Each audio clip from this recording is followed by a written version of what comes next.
ଶ୍ରୀ ଜଗନ୍ନାଥ ମନ୍ଦିରର ସମ୍ମୁଖରେ ଶତାବ୍ଦୀ ଧରି ଠିଆ ହୋଇଛି ଏକ ପ୍ରାଚୀନ ଆଧ୍ୟାତ୍ମିକ ପୀଠ ରାଧାବଲ୍ଲଭ ମଠ।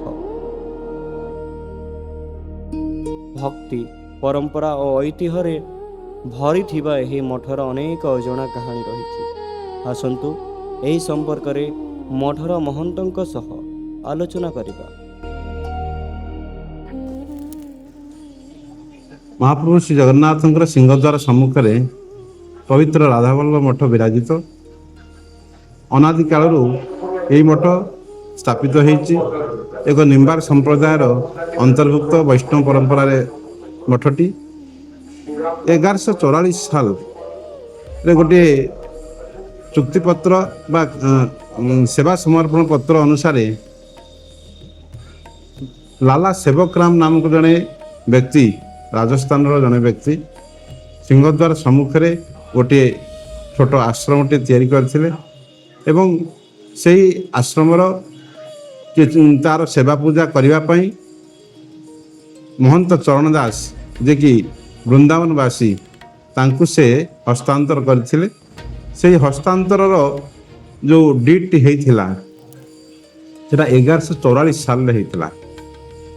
ତେଣୁ ପ୍ରାୟତଃ 1736 ମସିହାର ଏ ଡିଟ୍ଟି ଆମକୁ ପ୍ରମାଣ ମିଳେ ଯେ ଲାଲା ସେବକରାମ ଦାସ ସେ ମହନ୍ତ ଚରଣ ଦାସଙ୍କୁ ସେ ସେବା ସମର୍ପଣ ପତ୍ର ମାଧ୍ୟମରେ ରାଧାବଲ୍ଲଭ ମଠର ସେବା ପୂଜା କରିବା ପାଇଁ ହସ୍ତାନ୍ତର କରିଥିଲେ। ତେଣୁ ଆମେ ଯଦି ପୂର୍ବର ଇତିହାସ ତ କିଛି ପ୍ରମାଣ ମିଳିପାରି ନାହିଁ, ତେଣୁ ସେହି ଦିନଠାରୁ ଯଦି ଆମେ ହିସାବ ରଖିବା ତାହେଲେ ଅନେକ ମଠାଧୀଶ ଏହା ଭିତରେ ଆମର ଏ ମଠ ସଂସ୍କୃତି ଭିତରେ ଅତିବାହିତ ହୋଇଛନ୍ତି। ଆଜି ମୁଁ ଦ୍ୱାଦଶ ମଠାଧୀଶ ହିସାବରେ ଏଠାରେ ଅବସ୍ଥାପିତ। ତେଣୁ ଏ ମଠର ଜଗନ୍ନାଥଙ୍କର ଶ୍ରୀମନ୍ଦିର ସହିତ ଅନେକ ସେବାଗତ ସମ୍ପୃକ୍ତି ମଧ୍ୟ ରହିଅଛି। ଯେପରିକି ଆପଣଙ୍କ ଶ୍ରୀମନ୍ଦିରର 22 ପାବଛରେ ବାମ ପାର୍ଶ୍ୱରେ ଏକ ରାଧାବଲ୍ଲଭଙ୍କର ଭବ୍ୟ ମନ୍ଦିର ରହିଛି, ଯେଉଁ ମନ୍ଦିର କି ମହାପ୍ରଭୁ ଜଗନ୍ନାଥଙ୍କ ଶ୍ରୀମନ୍ଦିର ମଧ୍ୟରେ, ଏବଂ ସେ ସେବା ପୂଜାର ଦାୟିତ୍ୱ ରାଧାବଲ୍ଲଭ ମଠ ତରଫରୁ ଆମର ପୂଜକମାନେ କରିଥାନ୍ତି। ତେଣୁ ସେଇ ରୋଷଘର ଯିବା ରାସ୍ତାର ଗୋଟିଏ 22 ପାହାଚର ବାମ ପାର୍ଶ୍ୱରେ ଥିବା ମନ୍ଦିରଟି ଆମର ରାଧାବଲ୍ଲଭ ମଠର ଗୋଟିଏ ପାର୍ଟ ବୋଲି କହିବାକୁ ପଡ଼ିବ। ତା ସହିତ ମହାପ୍ରଭୁ ଜଗନ୍ନାଥଙ୍କ ନିକଟରେ ଦୈନିକ ଖଟଣି ଏ ମଧ୍ୟ ଗୋଟିଏ ସେବା। ଦ୍ୱିତୀୟ, ମହାପ୍ରଭୁ ଜଗନ୍ନାଥଙ୍କ ନିକଟରେ ଚାମର ଆଲଟ ସେବା କରିବାର ମଠାଧୀଶଙ୍କର ଏକ ସ୍ୱତନ୍ତ୍ର ପରମ୍ପରା ରହିଛି ରେକର୍ଡ ରାଇଟ୍ ଅନୁସାରେ। ତେଣୁ ଚାହେ ଯାନିଯାତ୍ରା ସମୟରେ ହେଉ, ଚାହେ ଦୈନିକ ଆମର ଧୂପ ସମୟରେ ହେଉ, ତେଣୁ ଚାମର ସେବା କରିବାର ଏକ ପରମ୍ପରା ରହିଛି। ତେଣୁ ତାହା ମଧ୍ୟ ଆମେ ସମ୍ପାଦିତ କରୁଛୁ, ଚାହେ ଚାପ ସମୟରେ, ରଥ ସମୟରେ, ସ୍ନାନ ପୂର୍ଣ୍ଣିମାରେ। ତେଣୁ ମଧ୍ୟ ଚାମର ସେବା କରିବାର ସ୍ୱତନ୍ତ୍ର ଅଧିକାର ମଧ୍ୟ ରହିଛି।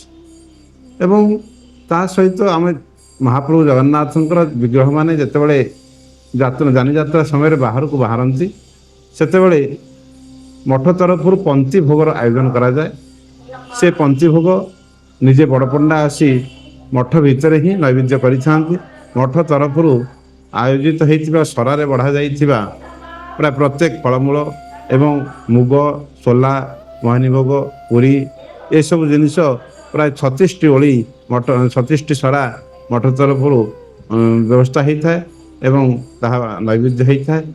ତେଣୁ ସେଇଭଳି ଭାବରେ ଚନ୍ଦନ 21 ଦିନ କୁହନ୍ତୁ, ଆମର ପଣା, ଆମର ଦୋଳ ସମୟରେ 7 ଦିନ ଏବଂ ରଥଯାତ୍ରା ସମୟରେ, ବାହୁଡ଼ା ସମୟରେ ମଧ୍ୟ ବାହୁଡ଼ା ପନ୍ତି ମଧ୍ୟ ହୁଏ, ସ୍ନାନ ପୂର୍ଣ୍ଣିମା ସମୟରେ ଏବଂ ହେରା ପଞ୍ଚମୀ ସମୟରେ ମା ଲକ୍ଷ୍ମୀ ଯେତେବେଳେ ଯାଆନ୍ତି ସେ ସମୟରେ ମଧ୍ୟ ମା ଲକ୍ଷ୍ମୀଙ୍କର ପନ୍ତି ଅଛି।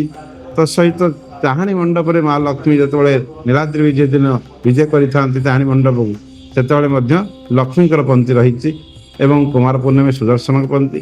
ଏଇଭଳି ଭାବରେ ଅନେକ ପନ୍ତି ମହାପ୍ରଭୁ ଯେତେବେଳେ ଦାଣ୍ଡକୁ ଆଗମନ କରିଥାନ୍ତି, ମଠ ସମ୍ମୁଖରେ ଯେତେବେଳେ ଯାତ୍ରା କରନ୍ତି, ସେହି ସମୟରେ ମଠ ତରଫରୁ ତାଙ୍କୁ ଏକ ନୈବେଦ୍ୟ ସମର୍ପଣର ଏକ ପରମ୍ପରା, ଏକ ସେବାଗତ ସମ୍ପୃକ୍ତିର ପ୍ରମାଣ ବୋଲି ପ୍ରମାଣିତ ହେଉଛି। ତେଣୁ ଏଇଭଳି ଭାବରେ ପନ୍ତି ଭୋଗ, ଚାମର ଆଲଟ ସେବା, ଖଟଣି ସେବା ଏବଂ ତା ସହିତ ମହାପ୍ରଭୁ ରାଧାବଲ୍ଲଭଙ୍କର ଏକ ଭବ୍ୟ ମନ୍ଦିର ଶ୍ରୀମନ୍ଦିର ମଧ୍ୟରେ ସ୍ଥାନିତ ହେବା ରାଧାବଲ୍ଲଭ ମଠର ଶ୍ରୀମନ୍ଦିର ସହିତ ଏକ ନିବିଡ଼ତାର ଏକ ଉଦାହରଣ ଏବଂ ସେ ପରମ୍ପରା ମଧ୍ୟ ଆଜି ମଧ୍ୟ ତାକୁ ବଜାୟ ରହିଛି। ତା ସହିତ ମଠରେ ମଧ୍ୟ ବିଦ୍ୟାର୍ଥୀମାନେ ରହି ପାଠ ପଢ଼ୁଛନ୍ତି ଏବଂ ତା ସହିତ ମଠରେ ନାମ ସଂକୀର୍ତ୍ତନ ଉଦୟରୁ ଅସ୍ତ ପର୍ଯ୍ୟନ୍ତ ସାଧୁସନ୍ଥମାନଙ୍କ ଦ୍ୱାରା ସମ୍ପାଦିତ ହେଉଛନ୍ତି ଏବଂ ଅତିଥି ଅଭ୍ୟାଗତ ମାନେ ମଧ୍ୟ ଆସି ଯେତିକି ଆମର ରହିଛି ତା ଭିତରେ ମଧ୍ୟ ଆମେ ତାକୁ ଅତିଥିମାନଙ୍କୁ ସ୍ୱାଗତ କରୁଛୁ। ତା ସହିତ ଶିକ୍ଷାଗତ କ୍ଷେତ୍ରରେ ମଧ୍ୟ ମଠର ଅବଦାନ ରହିଛି। ମଠର 2ଟି କଲେଜ ପ୍ରତିଷ୍ଠା ମଠ ତରଫରୁ ମଧ୍ୟ ହେଇଛି, ଯେଉଁଟାକି ଜଗତସିଂହପୁର ଜିଲ୍ଲା ନାଉଗାଁ ଅଞ୍ଚଳର ଶ୍ରୀ ଜଗନ୍ନାଥ ମହାବିଦ୍ୟାଳୟ +2 +3 କଲେଜ ମାନେ ସାଇନ୍ସ କମର୍ସ ଆର୍ଟସ ସବୁ ଖୋଲି ସାରିଛି ଏବଂ ସରକାର ମଧ୍ୟ ତାକୁ ଗ୍ରହଣ କରି ସ୍ୱୀକୃତିପ୍ରାପ୍ତ ହୋଇସାରିଛି। ଆଉ ଗୋଟିଏ ପୁରୀ ଜିଲ୍ଲାର ଗୋ ବ୍ଲକ ଅଞ୍ଚଳରେ ଯେଉଁଟାକି ବୈରପୁର ପାଖରେ ଗୋଟିଏ ରାଧାବଲ୍ଲଭ ମହାବିଦ୍ୟାଳୟ ମହାପ୍ରଭୁ ଠାକୁରଙ୍କ ନାଁରେ ସ୍ଥାପିତ ହେଇଛି। ତେଣୁ ସେଠି ମଧ୍ୟ ବି 1992 ମସିହା ଠାରୁ ସ୍ଥାପିତ ହେଇଥିଲା। ଆଜି ପର୍ଯ୍ୟନ୍ତ ତାହା ସେ ମଧ୍ୟ ବି ସମସ୍ତ ଯେଉଁମାନେ ଶିକ୍ଷକ ଅଧ୍ୟାପକ ଅଧ୍ୟାପିକା ଥିଲେ ସେମାନେ ସରକାରଙ୍କ ଦ୍ୱାରା ଦରମାପ୍ରାପ୍ତ ହୋଇସାରିଲେଣି ଏବଂ +2 +3 ମଧ୍ୟ ଖୋଲା ହୋଇସାରିଛି ଏବଂ ସେଠି ସ୍ଥାନୀୟ ପିଲାମାନେ ମଧ୍ୟ ଘରେ ରହି ସେମାନେ କଲେଜକୁ ଯାଇ ପାଠ ପଢ଼ିପାରୁଛନ୍ତି ଏବଂ ଘରକୁ ମଧ୍ୟ ଯାଇପାରୁଛନ୍ତି। ତେଣୁ ଶିକ୍ଷାଗତ କ୍ଷେତ୍ରରେ ଏବଂ ତା ସହିତ ମହାପ୍ରଭୁ ଜଗନ୍ନାଥଙ୍କର ପରମ୍ପରାକୁ ପ୍ରଚାର ପ୍ରସାର କରିବା ପାଇଁ ଆମର ଶ୍ରୀ ଜଗନ୍ନାଥ ପାଞ୍ଚରାତ୍ର ପ୍ରଚାର ସମିତି ଗୋଟିଏ ରହିଛି। ଶ୍ରୀ ସ୍କନ୍ଦ ପୁରାଣ ଆଧାରିତ ମହାପ୍ରଭୁ ଜଗନ୍ନାଥଙ୍କର ଯେଉଁ ଶାସ୍ତ୍ରୀୟ କଥାକୁ ପ୍ରଚାର ପ୍ରସାର କରିବା ପାଇଁ ଜଗନ୍ନାଥ ପାଞ୍ଚରାତ୍ର କାର୍ଯ୍ୟକ୍ରମ ମଧ୍ୟ ଗୁଣ୍ଡିଚା ମନ୍ଦିର ନିକଟରେ ଆମର ଥିବା ଏକ ଶାଖା ମଠରେ ପ୍ରତିବର୍ଷ 5 ଦିନ ଧରି ସେଠି ଆୟୋଜନ କରାଯାଏ ଗୁଣ୍ଡିଚାରୁ ବାହୁଡ଼ା ଭିତରେ। ଏବଂ ତା ସହିତ ଶ୍ରୀମଦ୍ ଭାଗବତ ସପ୍ତାହ ଭୁବନେଶ୍ୱରରେ ଥିବା ମଠର ଯେଉଁ ରହିଛି ଶାଖା ମଠଟି ସେଠି ମଧ୍ୟ ବାର୍ଷିକ ଶ୍ରୀମଦ୍ ଭାଗବତ ସପ୍ତାହ ପାରାୟଣ ପ୍ରବଚନ ଜ୍ଞାନ ଯଜ୍ଞ ଆୟୋଜନ ହୁଏ। ସେଥିରେ ମଧ୍ୟ ଓଡ଼ିଶାର ଏବଂ ବୃନ୍ଦାବନର ବରିଷ୍ଠ ପ୍ରବାଚକ ସାଧୁସନ୍ଥମାନଙ୍କ ଦ୍ୱାରା ମଧ୍ୟ ଭକ୍ତମାନଙ୍କ ଉଦ୍ଦେଶ୍ୟରେ ପ୍ରବଚନ ପ୍ରଦାନ କରାଯାଏ। ତେଣୁ ଆଧ୍ୟାତ୍ମିକତାର ଅଭିବୃଦ୍ଧି କିପରି ଭାବରେ ଲୋକମାନଙ୍କ ଭିତରେ ଜନମାନସ ଭିତରେ ଅଭିବୃଦ୍ଧି ହେଉ ତାହା ହିଁ ମଠ ତା'ର ଗୋଟିଏ ଗୁଣ୍ଡିଚମୂଷାର ରୂପ ଧାରଣ କରି ମଧ୍ୟ ଆଗେଇ ନେଉଛି। ତେଣୁ ସେଥିପାଇଁ ମଧ୍ୟ ଆଧ୍ୟାତ୍ମିକ ଜ୍ଞାନ ଅଭାବେ ନର କାମ କ୍ରୋଧ ଲୋଭେ ସାରନ୍ତି ବେଳ ଯାହା ମହାପୁରୁଷ କହିଛନ୍ତି। ଆଜି ସବୁ ଭୌତିକ ଉନ୍ନତି ହେଉଛି କିନ୍ତୁ ପ୍ରକୃତିରେ ଆଧ୍ୟାତ୍ମିକ ଉନ୍ନତିର ଅଭାବରୁ ହିଁ ଆଜି ହିଂସା କାମ କ୍ରୋଧ ଲୋଭ ବ୍ୟାପି ଚାଲିଛି। ତେଣୁ ସମାଜରେ ଆଧ୍ୟାତ୍ମିକତାର ପରିପ୍ରକାଶ କରିବା ପାଇଁ ବିକଶିତ କରିବା ପାଇଁ ଭକ୍ତ ମନ ଭିତରେ ମଣିଷ ମନ ଭିତରେ ଆଧ୍ୟାତ୍ମିକତା ଭାବ କିପରି ଅଭିବୃଦ୍ଧି ହେଉ ସେଥିପାଇଁ ମଧ୍ୟ ଆମେ ଗୋଟେ ସୂକ୍ଷ୍ମ ଆୟୋଜନ କରୁଛୁ। ତେଣୁ ସେ ମଧ୍ୟ ଗୋଟିଏ ଆମର ହିସାବରେ ଚାଲିଛି। ତେଣୁ ଏହିଭଳି ଭାବରେ ରାଧାବଲ୍ଲଭ ମଠ ମହାପ୍ରଭୁଙ୍କର ସେବା ସହିତ ଆଧ୍ୟାତ୍ମିକତାର ବିକାଶ ଭିତରେ ମଧ୍ୟ ନିଶ୍ଚିତ ଭାବରେ ଯେଉଁ ଉଦ୍ୟମ କରୁଛି ତାହା ମହାପ୍ରଭୁଙ୍କର ଆଶୀର୍ବାଦରୁ ଏବଂ ଆଗାମୀ ଦିନରେ ଆମେ ଆଶା କରୁଛୁ ମହାପ୍ରଭୁ ଏହିଭଳି ଭାବରେ ଆଶୀର୍ବାଦ ପ୍ରଦାନ କରନ୍ତୁ। ଏହି କାର୍ଯ୍ୟକ୍ରମ ଆହୁରି ଅଧିକରୁ ଅଧିକ କରାଇବା ପାଇଁ ଆମକୁ ପ୍ରେରଣା ଦିଅନ୍ତୁ। ଆମର ଯିଏ ଗୁରୁ ରୁହନ୍ତି ମଠାଧୀଶ ରୁହନ୍ତି ସେ ତାଙ୍କର ଉତ୍ତରାଧିକାରୀ ଚୟନ କରନ୍ତି। ଉତ୍ତରାଧିକାରୀଙ୍କ ନାମରେ ଗୋଟିଏ ଉଇଲ୍ କରନ୍ତି। ଯେଉଁ ଉତ୍ତରାଧିକାରୀଙ୍କ ନାମରେ ଉଇଲ୍ ହେଇଥିବ ସେ ତାଙ୍କ ଦେବୋତ୍ତର ବିଭାଗ ଦ୍ୱାରା ସେ ମଧ୍ୟ ଆପ୍ରୁଭାଲ୍ ଆସିଥିବ ଏବଂ ମଠାଧୀଶଙ୍କର ଦେହାନ୍ତ ପରେ ତାଙ୍କ ମୁଣ୍ଡରେ ଏକ ଶାଢ଼ୀ ବନ୍ଧାଯାଏ।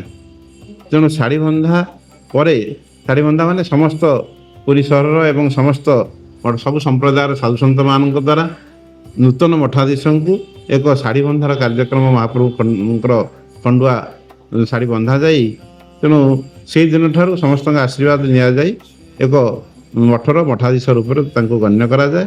ତେଣୁ ସେହି ପରମ୍ପରା ମଧ୍ୟ ଏଯାବତ ବଜାୟ ରହିଛି ଏବଂ ଆଗାମୀ ଦିନରେ ମଧ୍ୟ ବଜାୟ ରହିବ।